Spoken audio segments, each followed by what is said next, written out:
It was a 2-1 count. I threw a slider down and in, left-handed batter. He rolled it over, and as a pitcher, you're supposed to cover first base. So there I was, starting to cover first base.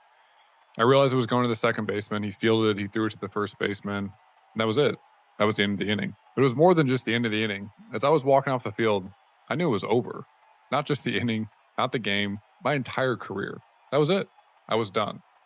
And there I was, 7,000 miles from home in South Korea, knowing that the thing that I've worked for my entire life was coming to an end. Well, in today's video, I'm going to walk you through what it felt like to start all over at the age of 29. And to understand starting all over, I have to take you back in time to understand how I even got there. How did I get 7,000 miles away, walking off the baseball field for the last time that I would ever throw a professional pitch? You see, from 2009 to 2013, I was on the come up. I was a 9th overall pick in the draft. A year after getting drafted, I had been an all-star in the minor leagues. I was a top 10 prospect in the entire minor league system. I was on my way to becoming a star. I gotten traded in 2012. Not just traded, though, not for a bucket of balls, for really, really good players. Players that would go on to help the Tigers make the playoffs and make a huge run deep into the playoffs. But there I was in 2013, still on the come up. I'd thrown 100 innings that year in the big leagues. At the age of 22, ERA 3.7, very respectable. In fact, if you look at that, you would say, okay, this guy, he's starting to turn the corner. He's going to make it. And that's when the fall happened. From 2014 to 2018, it was everything but success. It was a failure every step of the way. And every single time that I started a new year, or I walked on the field, or I tried to make that adjustment, it just never seemed to work. Now, I remember in 2018, I'd made the team out of big league camp. I was with the Miami Marlins. But before I knew it, I'd gotten released. I was calling my agent. I was telling him, I think I'm done. I'm done. In fact, I can remember driving home from New Orleans, Louisiana. I'd gotten sent to AAA, and not just sent there. After a month, I'd gotten released, not from the big leagues, from AAA. And there I was, driving home, car packed, nobody else but me, just me and my thoughts, all the way back to St. Louis, Missouri. And about a third of the way into that drive, I called my agent. I just told him, I'm done. I don't want to do this anymore. I don't want to keep playing anymore. And I'll never forget a line he told me. He said, well, Jacob, what else bad could happen? Why not just try? And turns out about 2 hours later, they got a call from the Tigers, which was the team that had drafted me. Hey, come back, play for us, come to AAA. And I thought, you know what? Why not? So from 2018 to 2019, I had what I would call like my second wind in this process. You see, it was the first time in, I don't know, years where baseball was fun again. Every time I walked between the lines, it wasn't about trying to get back to the big leagues or trying to have the best ERA. It was just simply about competing. And that's the context of where I was in 2019 when I was walking off that field, when I had just thrown that down and in slider, and I was walking off and I was watching the second baseman throw it to the first baseman, and I knew that was it. That wasn't just the end of the game. That wasn't just the end of my performance. That was the end of my career. That's when I knew it was over. You see, I spent the next several days traveling back from South Korea, flying all the way home, all 7,000 miles. And when I got back, I made the phone call to my agent that time, and I told him I was sure that it was over. And the reason why I was so sure, and this is where I think anybody, whether you're a baseball player, whether you're an athlete, whether you're looking to transition careers, whether you just don't like the job you're at today, how do you know when to make a change?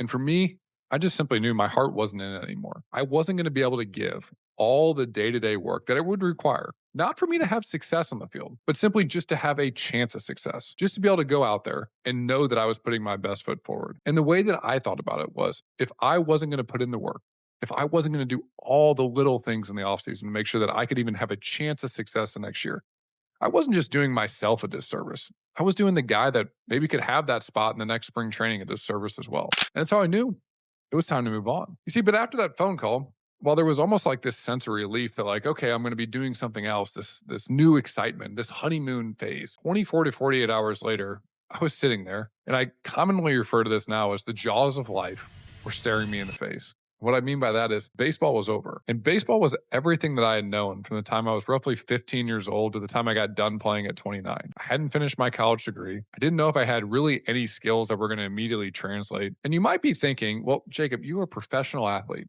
I bet there was a million people that wanted to hire you for your skill set. I bet your phone was ringing off the hook. Yeah, not so much. In fact, my phone My phone wasn't ringing at all. The game had moved on. I wasn't a superstar. Nobody was calling me for the next thing. But it was up to me to say, what do I need to do to start sharpening my axe, to start sharpening my skill set, to build my second career? You see, the best analogy I could give you was I was in the forest. It was full of trees, not the skinny little trees that you maybe could ski through. No, no, the very, very thick trees that you could barely even see through. And I was thinking, I have no idea where I'm going. I was sitting in those trees, and it was literally like I had no GPS, no map, no iPhone, but I knew that I just needed to start walking. And the first step was I need to start asking. I need to humble myself to the point of saying, who in my life is successful in things that are outside of baseball? And will they go to lunch with me? Will they let me ask them questions? And that's exactly what I did. And here's the biggest question that I asked them to help me get to where I'm at today. I asked them, if you could go over again and you could start over,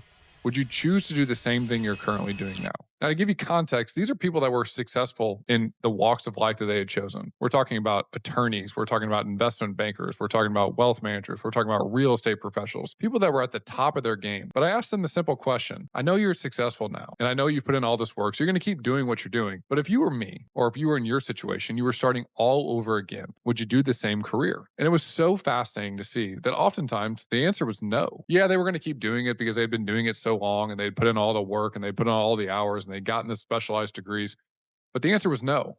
And it shed light on what I should be doing next. So I took that information and I said, okay, I know that I'm in this forest, I'm in these trees, but I needed to sharpen my skills. I need to figure out, heck, what skills did I even have? So there I was, 29 years old, and there I was sitting in an orientation class with a bunch of 18-year-olds, kids that were just starting college. You see, I'd been out of the game, so to speak, so long. And I don't mean the baseball game. I mean the college game. I mean the school game for so long that I had to go back and actually take a placement exam. Couldn't use my SAT score. I couldn't use my ACT score. They said, no, Jacob, you've been out of the game too long. That doesn't even count. Even though I had college credits to that point, they said, no, you still got to go back and do this. So there I was taking this placement exam that I stood my butt off for about 6 weeks to make sure that I could place in the classes I need to place in to finish my degree. Turns out I did that.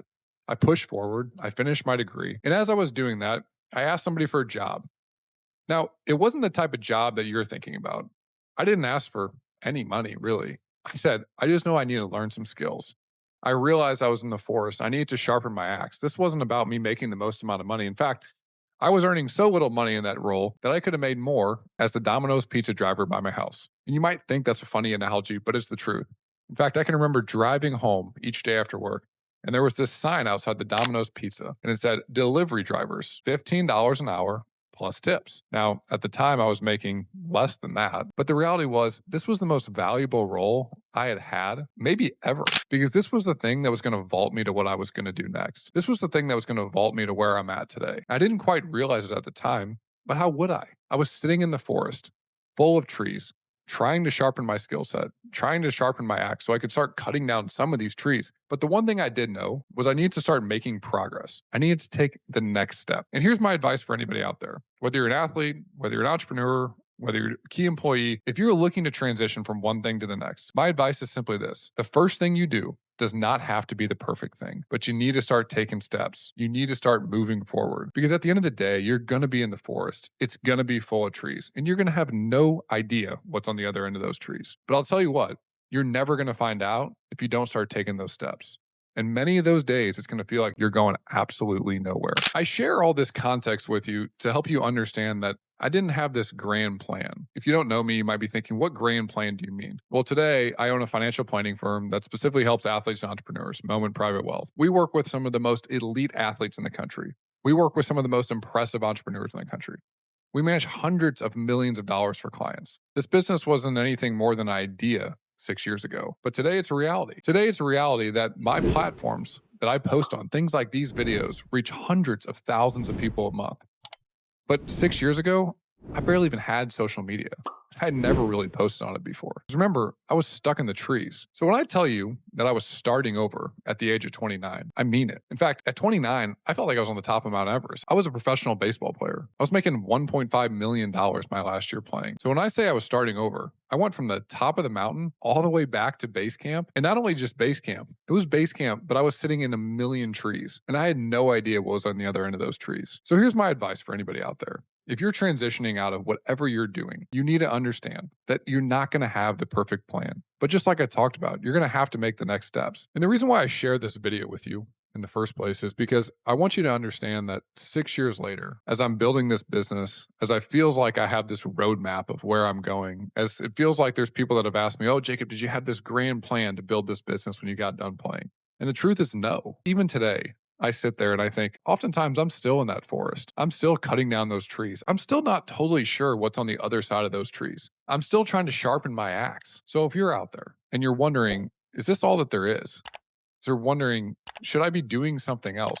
If you're an athlete and you're thinking about transitioning out of the game, I'm here to help you. If you want help, just reach out. I'm here to share my experiences, just like this one. As always, my goal is simply this.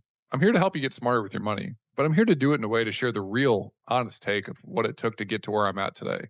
There wasn't some grand plan. There wasn't some big home run that happened the day after I got done playing. Simply, there was a lot of days of waking up on a Monday morning and wondering, what am I going to do today? But you know what I did? I took the next best step, and slowly but surely, I started to work my way through the trees. Each time I've done that, just like I mentioned, I realized I've still been in those trees. So no, I had no idea that when I threw the 2-1 down and in slider to that lefty, I was walking off the field in Gwangju, South Korea, 7,000 miles from home, that this is where I'd be at today, that I had this incredible business working with incredible athletes and entrepreneurs, that I'd be able to use a lot of my passions and my skill set to be able to help the next generation get smarter with their money. I had no idea. But the reality was I took the next step, and you can too.